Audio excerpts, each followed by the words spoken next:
A woman went to the hospital for a checkup and found out she was pregnant, but what's even more bizarre is, as she repeatedly thought back to the day she conceived, she clearly had no contact with any man. The strange situation filled her with confusion. The woman, named Molly, is an astronaut. She has been married to her husband John for 10 years, and their life has been happy, but there has always been a regret hanging over them. The two have not been able to have a child of their own. This lack has become an unspeakable rift between the couple. To fill this void, they made a special choice, to adopt a robot boy as their son. This son, named Ethan, looks no different from an ordinary child in appearance. They even sent Ethan to school for education, treating him like their own biological child. Her husband John is a genius scientist, and Ethan was built by him and his team. As for Mother Molly, she is a senior astronaut, who has been performing missions in space for years. In this way, the family of three formed a seemingly perfect family, but no one expected that this peaceful life would be shattered during one of Molly's space missions. It turned out that after Molly completed her last space mission, she often had inexplicable hallucinations. Even her ex-boyfriend,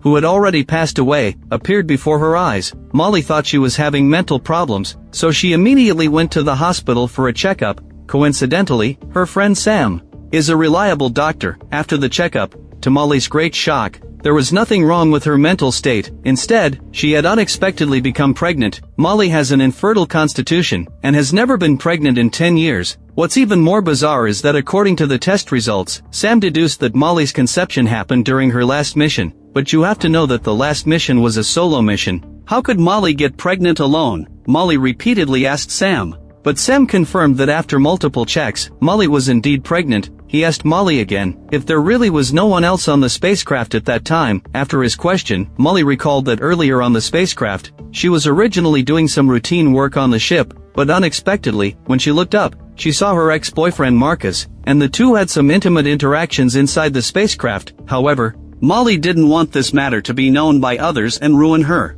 family, so she used her authority to delete the surveillance footage from that time. But Molly only thought that all of that at the time was just her hallucination. Could hallucinations even make someone pregnant? Soon, this matter was learned by Molly's company boss, to prevent her secret from being discovered, so Molly had to make up an excuse, saying she had accidentally deleted the footage at the time. However, their company's boss wasn't easy to fool and didn't easily believe Molly's words. Molly was their company's top astronaut. How could such a minor mistake happen? He went to a laboratory and started discussing with a strange man. However, this man's real identity was the financier, who had invested in John's robot project. Under Matsumoto's investment, John was able to have a real laboratory of his own. Just as John thought his career was about to take a step forward, little did he know, something even bigger was happening with his wife Molly. One day, when Molly was at home feeling severe pain in her stomach, she saw her ex-boyfriend Marcus again. Marcus told her everything would be okay. However, when Ethan came down from upstairs, he found his mother had fainted in the living room, so he hurried over to his mother, only to find a strange shape appearing on his mother's stomach. After waking up, Molly felt more and more that this child's arrival was strange, so she went to Sam again for testing. Under Sam's examination, Molly saw the appearance of the fetus in her womb. The instrument showed a fetus about 14 weeks old. Looking at the child's appearance, Molly was deeply moved. This was great comfort for Molly, who had always been unable to get pregnant. Although the arrival of the child made Molly very happy, she still had doubts about the child's origin, because she didn't believe that Marcus on the spacecraft was real. Molly thought it was just her hallucination. After all, he had been dead for so many years. But could a child really appear out of thin air? After much thought, Molly turned her suspicions to her company's boss. She suspected that the company's boss might have conducted secret experiments on her, so she hurried to the boss to confront him. But the boss claimed to know nothing about Molly's questions, and flatly denied it. Molly could do nothing about his response but leave. After returning home, the person Molly was most unable to face was her husband John. She didn't know how to explain her pregnancy to her husband, so Molly could only bury this secret in her heart, until one day, by chance, Molly met a man named Craig. This man, like her, was troubled by hallucinations, but unlike Molly, the person Craig saw in his hallucinations was his own mother. It can be inferred from this that people who have hallucinations, the objects they fantasize about in their hearts, are all people who hold an important place in their hearts. Even for them, these hallucinatory phenomena are so real that they can't tell the difference between reality and dreams. But no one would believe them. However, as days passed, Molly's belly grew bigger and bigger. John also became suspicious of his wife. Molly saw that she couldn't hide it any longer, and she didn't want to keep hiding it from her husband. so she told John the truth about her pregnancy. John froze on the spot when he heard the news, but instead of flying into a rage as Molly had expected, he chose to face it together with his wife. He stepped forward, hugged Molly, and said that even if the child's origin was unknown, he would still treat it as his own biological child. After all, comparatively speaking, he loved his wife more. However, that very night, Molly was taken out by her boss on the pretext of work. Just as she was sitting in the boss's car, she received a message from her friend Sam. He told Molly to get out of the car quickly. Molly then realized something was wrong, so she questioned the boss about what he was really up to. However, the boss wouldn't tell Molly anything, only telling her that nothing would happen. But hearing him say that, the panic in Molly's heart grew stronger and stronger, seeing that the boss wouldn't listen to her, so Molly immediately reached out and grabbed the steering wheel. The car was forced to stop by the roadside. Molly quickly opened the car door, got out, and then ran towards the direction of home. Fortunately, the boss didn't have the strength to catch up with her after returning home, although Molly couldn't be sure what his purpose was, but she was certain that the boss wasn't a good person. To avoid the boss, so Molly and her husband John first went to Molly's father's house, and decided to stay there temporarily, although their safety could be ensured temporarily. But she and John couldn't figure out what the boss's purpose was. Just then, something suddenly happened to their son Ethan. The previous day, when he was leaving school, he was suddenly kidnapped by a group of strangers. However, these strangers knew he was a robot. These strangers took Ethan to a forest, and found Ethan's main control button, damaging his internal structure. After that button was destroyed, Ethan fell to the ground unconscious. At this time, after discovering their son was missing, Molly and John anxiously searched for his whereabouts. John comforted Molly while searching for their son, but the efficiency of their joint search was very low, so John suggested splitting up, the two of them searching for Ethan separately. John and his father chose to call the police immediately, using the police's help to search for their son's whereabouts, while Molly, holding a flashlight, started searching nearby. Fortunately, Molly entered the forest where Ethan had been captured. She saw Ethan lying on the ground. Molly rushed over immediately, but no matter how she shouted, Ethan didn't respond. Molly picked up her son, planning to take him home to find out what was wrong with him. At this moment, a sudden bright light appeared in the forest, dazzling Molly so much that she couldn't open her eyes. When Molly opened her eyes again, she found herself lying in a strange space, and she was wearing a hospital gown. Molly thought she was in a hospital, but Molly just wanted to leave here, because she was anxious to go out and check on her son's safety. But as soon as Molly sat up, she found that she had been given anesthesia, and had no strength in her body, so she could only slowly drag her body. Trying to leave, Molly opened the door, only to find countless doors outside. Molly accidentally pushed open one door. Inside the door, there were many doctors standing, and various advanced surgical equipment were placed there. It was clearly an operating room where a surgery was being performed. The moment Molly pushed the door open and entered, all the doctors turned their heads to look at Molly, but they were not surprised by Molly's arrival and even made no move. Then they restrained the weak Molly, and put her on the operating table. Immediately after, a figure slowly appeared at the door. This person was actually Matsumoto, who had funded John. Matsumoto's identity wasn't simple. He wasn't an ordinary person, but a 100-year-old man, and he had specially prepared a device at home. This device could measure how many days a person had left to live. What Matsumoto often does is use the device to test how many days he has left to live. When he tested at home that day, the device told him he only had 8 days left to live.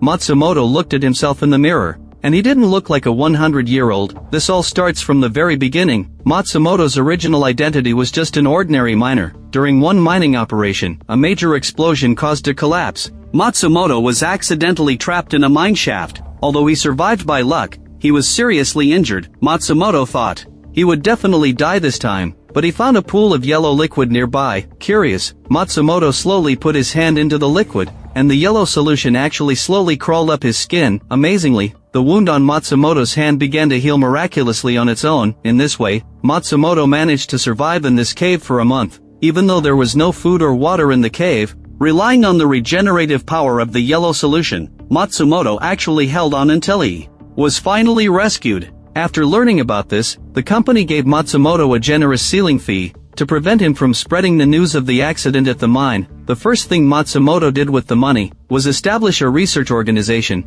to search the world for places with these yellow substances, and through his efforts, he found many sources of the yellow substance. Matsumoto used these yellow substances to constantly improve his body, and surprisingly lived to the age of 100. Over the years, He never gave up researching and searching for the yellow substance. 100 years old was far from enough for Matsumoto. His ultimate goal was immortality. Through his unremitting efforts, they finally discovered that there is a large amount of this yellow substance on a certain asteroid in the universe. But there are many unknown creatures on this planet, which usually exist in the form of energy. Most importantly, they have a special ability to control people's brains through illusions, thereby making them hallucinate. Coincidentally, Molly accidentally brought such a creature back to Earth. It was the child she was carrying in her womb. To realize Matsumoto's dream of immortality, this child is the only intermediary that can communicate with this asteroid, so they captured Molly and took her to the laboratory, wanting to study the alien creature in her womb. They used technology to remove the fetus from Molly's womb. When Molly woke up again, she found herself in a normal hospital, with her husband John sitting beside her. However, after waking up, Molly didn't remember anything about her time in Matsumoto's laboratory. At this moment, the doctor suddenly came in and brought them a shocking piece of news. He told Molly that after examination, her physical indicators were all normal, with no signs of miscarriage, and no pregnancy had ever been detected. At this point, the doctor called John aside, and told him that his wife might have psychological issues, reminding him to pay attention to Molly's mental health. After hearing what the doctor said, John had to believe it, so he gradually began to think that all this might be an illusion, caused by his wife's intense desire to have a child. And now, the only person Molly could find to prove that what she said was true was Sam. After all, she had only told Sam about all this, so she hurriedly called Sam over. But Sam's response greatly disappointed her. Sam also didn't remember the pregnancy. Molly couldn't accept this fact and slammed the door and left. Before leaving, Sam also told John that Molly might have mental or psychological issues after going through all these bizarre events, and on top of that, their child Ethan still hasn't woken up yet. As for Ethan's situation, although he could be forced to power on, there's a high risk of amnesia. John and Molly didn't want to see their son forget them, so they decided to wait for him to recover on his own. Ethan is now in a state similar to a human vegetative state. He may remain asleep forever, or might suddenly wake up one day, so John could only stay by his son's side and not leave. On the other hand, Molly found it difficult to accept reality. She clearly felt that the pregnancy had truly happened. To get to the bottom of the truth, she decided she should start with her boss, so she returned to work at the company, hoping to find some clues. To reduce the boss's suspicion, Molly claimed that her previous hallucinations were caused by excessive work pressure, hoping the company would give her another chance to work. While the boss superficially agreed to let Molly return to work, and pretended to trust her, in fact, he was monitoring her secretly. During one work session, accidentally, Molly heard from a colleague that he had used a new algorithm to discover a new type of spore in space. It's an energy entity. Anyone it attaches to will be contaminated by it. Nothing like this has ever been seen before. Molly got inspiration from this, so she used her colleague's algorithm to discover an incredible secret. She used the algorithm to analyze every previous hallucination she had, and found that every time she had a hallucination, her surroundings were filled with these mysterious spores. This made her wonder if her hallucinations were related to these spores. On the other hand, the cooperation between the boss and Matsumoto had reached a critical stage. The reason why the boss helped Matsumoto secretly search for a solution that could prolong his life was because Matsumoto can provide him with a continuous stream of financial support. After removing the baby from Molly's body, they placed it in a hidden location to nurture it. However, the most amazing thing is, anyone who approaches this baby will see the person they desire to see the most in their heart. When the boss approached the baby, the person he saw was actually his daughter in her childhood. It turned out that his daughter had also been an astronaut, but a bizarre incident occurred during one of her missions. Everyone who had been on the same spacecraft as his daughter had died in mysterious circumstances. However, before his daughter passed away, she left a video message. In the video, she warned everyone not to recover the spacecraft. The boss had only this one daughter all these years. Losing his daughter in his old age caused him great grief. Because of this, his relationship with his wife became awkward. Thus, being able to see his daughter's illusion beside that baby became his only comfort. However, compared to the boss's pain of losing his daughter, on this side, Molly's family received good news. Ethan, after a long period of self-repair, miraculously woke up. Molly's family was immersed in the joy of reunion. However, after waking up, Ethan underwent different changes from before. During one time when John was sending Ethan to school, two girls insulted Ethan in Japanese. To their surprise, Ethan not only understood their words, but also retaliated in equally fluent Japanese. This made John extremely curious. Although Ethan is a robot with a different IQ from humans, but when he was programming, he didn't set Ethan to know Japanese, so he asked Ethan where he had learned Japanese, but Ethan didn't know the answer either, only saying he suddenly knew it. Besides this, when John was teaching Ethan to ride a bike, he found that Ethan could ride as soon as he got on, and didn't need John to teach him. At first, John thought his son was gifted. Unexpectedly, during another experiment, John faced a set of difficult codes, tried to crack them for a long time but couldn't find the password, but unexpectedly, Ethan just swiped twice and cracked the code. After cracking the code, a video appeared on the screen. In this video, their family learned all the truth about the whole matter. It turned out that during the incident involving the boss's daughter, some unknown objects poured into the spacecraft she was on. These unknown objects made everyone on board have hallucinations, and even kill each other. And in the video, Molly saw the same strange symbols appear on the boss's daughter's stomach as on her own. Only then did she realize that the baby she was carrying wasn't an ordinary human child, but an alien cub. But even though this baby was from an alien planet, it had really stayed in Molly's womb, so Molly decided that no matter what identity the child had, she would bring her child back. So she found two people to help. One was Craig, who, like her, had also had hallucinations before. The other was Jess, a subordinate of the boss. Although Jess knew some of the boss's plans, he thought their plans were too crazy, so, persuaded by Molly, both agreed to help. They worked out a thorough plan and decided to first sneak into the company. Molly would take the baby. After all, she was the child's mother, and the harm to her from the baby would likely be minimal. But to prevent accidents, Molly couldn't just leave her husband behind, so she left a video for John, saying that if she met with misfortune, John should find someone more suitable to take care of himself. Then the group quickly launched the plan. First, Jason installed bombs at the power system, then directly detonated them. The huge explosion attracted everyone's attention. At this time, Craig and Molly sneaked into the company amid the chaos. As far as they know, the baby was locked in the 20th basement floor of the company, and the elevator is the only entrance to get in and out of there. Craig used the fingerprint he had prepared long ago to open the elevator. However, unfortunately, after the boss led his men to the scene, because there were very few people who had permission to access the power system, so they easily found out that it was Jason who used the permission to access the power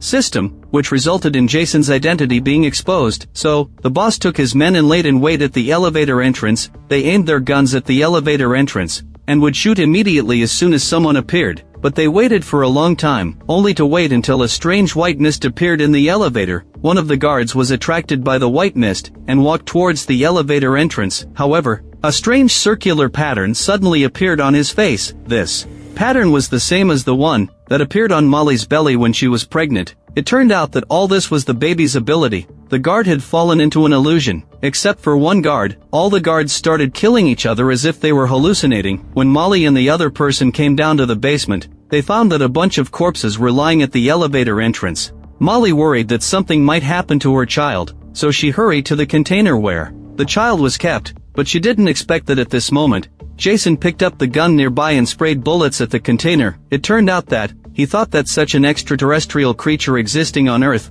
would only bring disaster, so he thought the baby must be eliminated. When Jason thought he had killed the baby, Molly opened the container and found that the one lying inside wasn't her child, but a staff member. Her child had long been gone. It turned out that the child had been taken away by the boss. He was already dissatisfied with his cooperation with Matsumoto, but was obsessed with the illusions brought by the baby. It was he who called Matsumoto, and told him that he would no longer cooperate with him. After saying that, he snapped the phone in two and threw it aside casually, cutting off the possibility of communicating with Matsumoto, and he removed the tracker under the car. He had long known that Matsumoto had placed this thing under his car, so he drove with the baby to a hotel, and casually took a bunch of water from the hotel's vending machine. After returning to the room, the boss sat down by the bed, and lying on the bed was his long-deceased daughter. Looking at his daughter, he felt content, and because of their daughter, his wife had long had a rift with him. He also wanted to take this opportunity to tell his wife the good news that their daughter had come back, and ease the relationship between them. So he took out another mobile phone and got in touch with his wife, and told her to hurry to the hotel. Little did he know that such a phone call exposed his location. It turned out that Matsumoto had long made preparations for both possibilities. A tracker was also placed under the boss's wife's car, but they didn't expect the influence of this baby had already caused other people in the hotel to be affected by the illusions. The hotel landlady, who had heard the noise, came out with a gun to check the situation, but unexpectedly saw her husband, who had been dead for many years, outside. Excited, she actually intended to shoot into the room. At this moment, the boss appeared and grabbed the gun in her hand to stop her action, but didn't expect the gun to go off accidentally. The hotel landlady thus lost her life at the hands of her own gun. Unexpectedly, the next day, the surrounding police were patrolling around. In the process, they found that the landlady wasn't in the house. After he conducted a round of inspection, but found the landlady's body in a room nearby. But before the police could check carefully, he was knocked to the ground by the boss hiding behind him, just as he was about to pick up a tool to end the police officer's life. At this moment, the boss's daughter suddenly appeared and stopped the boss. She said strangely, "He is needed." It turned out that since the boss took the baby away, the baby needs a lot of food to maintain his vital signs, even though the boss has brought him a lot of food, but ordinary food can no longer meet the needs of the extraterrestrial creature. Now he even needs people to sustain his life. So the boss could only spare the police officer's life. Not long after, the boss's wife arrived at the hotel. She was overwhelmed with excitement when she saw the young daughter in front of her, and her relationship with the boss seemed to have returned to its previous harmonious state. So the boss told his wife all the information he knew so far. The illusions created by the baby can bring back their lost relatives to them, but in the end, it's just an illusion. Yet they are willing to immerse themselves in the illusion, hoping to keep their daughter alive forever, on the condition that they must ensure the baby's safety. On the other side, since Matsumoto couldn't find the boss's location, he had to start with John. It turned out that Matsumoto found Molly to cooperate. He told Molly the location he had pinpointed, and the condition for the exchange was that after they bring the baby back, Molly can take her own child away. But Matsumoto was no pushover. He invited John and others to his villa, saying it was an invitation, but in fact, he indirectly put them under house arrest, because only in this way can Molly bring the baby back. And at this moment, Molly and her companion arrived at the hotel where the boss was staying, but unexpectedly, as soon as they entered the hotel, Molly's companion was knocked unconscious by someone controlled by the baby, and Molly, as soon as she entered the hotel premises, was also affected by the baby and controlled by the boss. Under the boss's guidance, he took Molly to a wonderful room. Molly entered a string of codes into the computer, but in fact, Molly was immersed in the illusion created by the baby for her. In her illusion, the codes she entered were the password to rescue her child. As Molly successfully entered the codes, a satellite operating in the sky suddenly stopped. After Molly finished entering the codes, the boss prepared to take her to another room to imprison her. At the critical moment, unexpectedly, Craig and Jess found this place through positioning. Molly, who was in the illusion, realized something was wrong only after hearing Jason and Craig's voices. She might have fallen into an illusion again, so she sobered up and returned to the real world. Molly tried to break free from the control of the boss's men, but was knocked to the ground by the iron bar. Fortunately, at this moment, Craig shot and rescued Molly, but before they could calm down, another gunshot was heard. Craig was also shot by the boss's gun and lost his life on the spot, and the boss escaped again with the baby, but this time he didn't escape smoothly. When his car was halfway, it was intercepted by Matsumoto's men on the road, but fortunately, the alien baby he was carrying, like a bug, once again controlled Matsumoto's men in the dark. In the mutual killing, they knocked down all the people blocking the road. The boss escaped from the scene again amid the chaos, and after Jason and Molly, who followed closely, saw so many people dead, Molly called Matsumoto to say she was unwilling to help him anymore, because Molly knew that as long as the baby was in the boss's hands, even with more helpers, they couldn't escape the fate of being controlled. The final outcome would be the same as now, and Molly no longer wanted to see such a scene of so many people sacrificing for no reason. To achieve his goal, Matsumoto played his last trump card. He told Molly that he had put John and his family under house arrest in his villa. If Molly wanted to see her family again, she had to work for Matsumoto. Molly had no choice but to relent and agree to Matsumoto's request again. But Molly wasn't so easy to compromise. On the other side, John was taken to Matsumoto's home on the pretext of being treated to a meal, and on the surface, Matsumoto acted politely. John also didn't suspect Matsumoto. However, there was a slip in his careful plan. Matsumoto didn't confiscate John's communication device. Molly immediately contacted John and told him all the truth, including Matsumoto's plan. She told John to hurry and take the children to find a way to leave, but after John observed carefully, he knew that leaving wasn't that simple, because there was heat control monitoring in Matsumoto's elevator, and any human entering would be detected. At this moment, he saw Ethan sitting on the sofa and came up with a plan. Because Ethan wasn't a human but a robot, the heat control monitoring in the elevator couldn't detect him, so he told Ethan to "Leave here at once and find Molly." So John and Ethan worked together. John first found Matsumoto and pretended to discuss issues with him. When Matsumoto's attention wasn't here, Ethan took the opportunity to take the elevator and leave, and after Ethan left, John also launched his next move. He came to Matsumoto's secret room and opened the nearby cabinet door. It was obvious that it wasn't his first time here. He used his skills to crack the password in the cabinet. However, unfortunately, just as John had just opened the cabinet door, Matsumoto gradually realized something was wrong, and came to the secret room to check, and happened to find John. John saw that he had actually been discovered, so there was no need for him to keep pretending. So he accused Matsumoto of his evil deeds. Just as Matsumoto was about to step forward to control John, at this moment, Molly suddenly called. It turned out that Molly was afraid that Matsumoto would do something to John and the others. So on the phone, she lied that she had found the baby, and that the baby was now in her hands, telling Matsumoto to bring John out to trade with her. So Matsumoto had to take John and leave the villa. When the two arrived at the agreed trading location, Molly found that Matsumoto wasn't as simple as she had imagined. After all, he was someone who had lived for 100 years.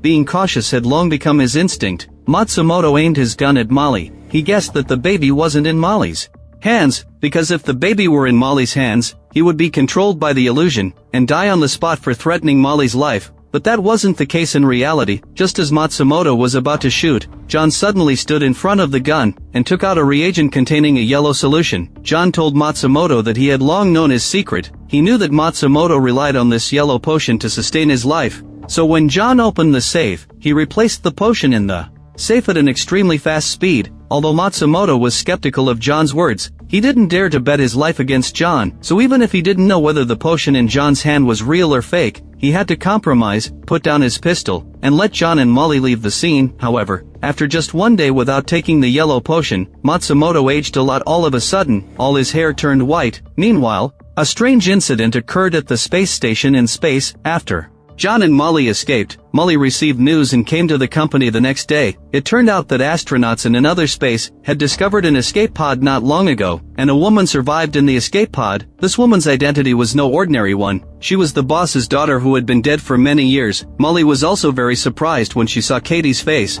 but she soon realized this wasn't a simple matter. Immediately, she suddenly thought of a dream she had a few days earlier. In the illusion of the dream, she saw her child, that alien creature. Within a short period of time, he had grown to the size of a 5 or 6-year-old child, and he warned his mother to stop the alien creatures. They were about to invade Earth, and Molly was the only one who could stop them. So Molly speculated that this escape pod was likely already occupied by alien creatures. Thus, to save Earth, the company decided to appoint Molly to go to space, to alter the escape pod's trajectory and prevent it from approaching Earth, or, in the worst-case scenario, to destroy it outright before it passes through the atmosphere. But the greatest strength of alien creatures is their ability to create illusions by invading human brains. To prevent Molly from being harmed by the illusions created by the alien creatures, they modified the helmet Molly wore with a special filter, so that she wouldn't be easily invaded by the alien creatures. As long as Molly wore the helmet, she could distinguish between illusions and reality.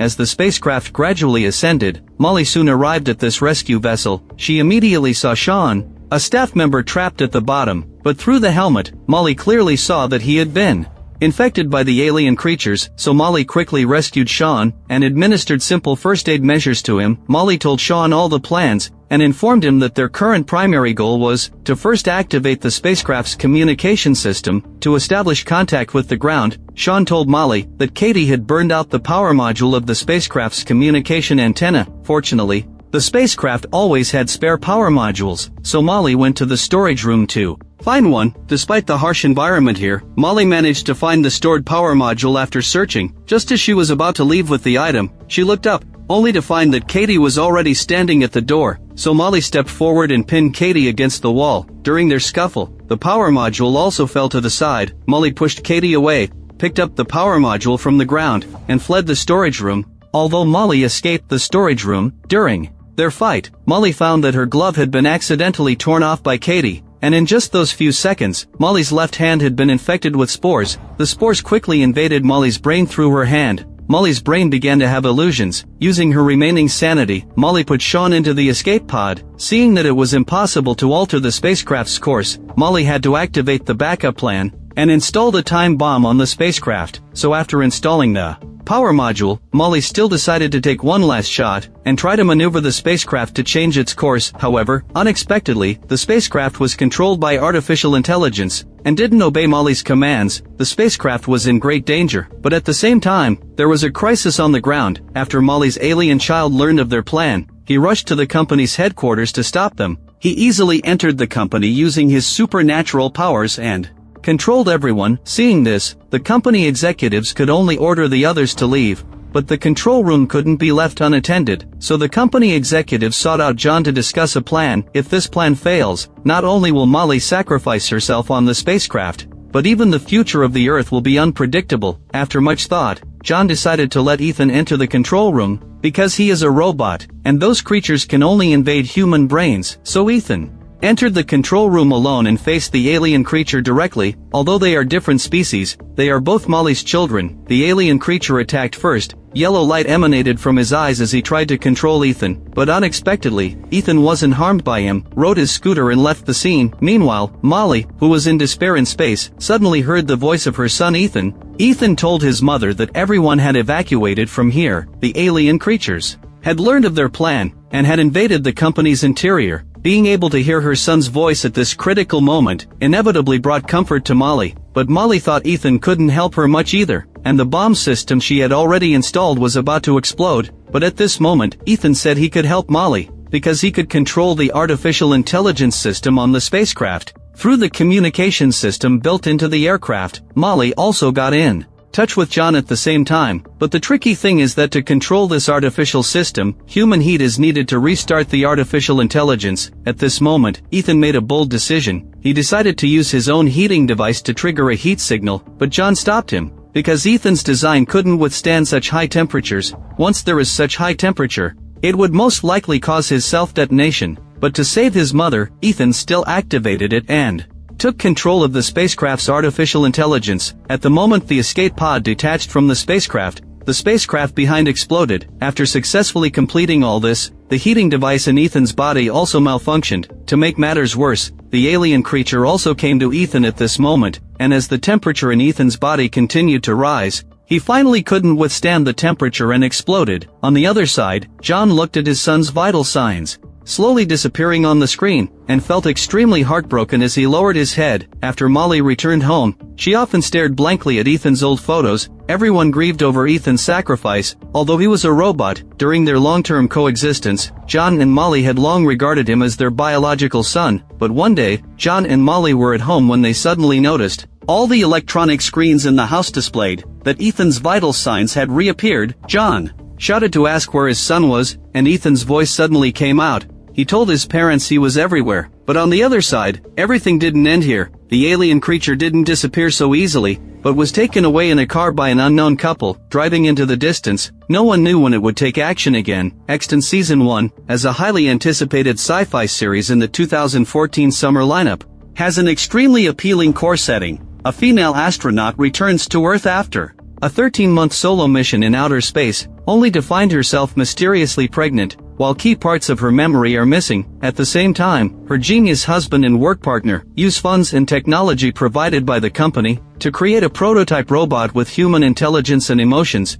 and bring him home to raise as their son. These two seemingly independent yet mysteriously connected storylines form the dual paths through which the series explores the essence of life. The philosophical proposition of the existence of life is the core thematic expression of Extant. As shown in the series, life always finds a way to exist and continue. The series, through two alternative life forms, alien hybrid life and artificial intelligence life, constantly ponders the ultimate question: what kind of life can be called true life? Can machines have a soul? What do human-alien hybrids mean for humanity? Can communication be established between these different forms of life? These questions form the intellectual framework of the series. Extant Season 1 is an idea-driven sci-fi series whose core propositions, reflections on the essence of life, technological ethics, and the future of humanity, have considerable depth and practical significance. However, narrative imbalance, flaws in character portrayal, and logical loopholes have severely restricted the effective communication of these ideas. For science fiction fans, the series provides ample food for thought and room for discussion, but for ordinary viewers, its slow pace and confusing plot may pose viewing obstacles. The future is really like a box of chocolates. Extant Season 1 is like this chocolate, exquisitely packaged and full of expectations, but when you actually taste it, you may find the flavor is not as expected. It reminds us that in sci-fi creation, grand ideas need equally excellent storytelling to carry them, otherwise, no matter how profound the thoughts are, they will hardly touch the audience's hearts.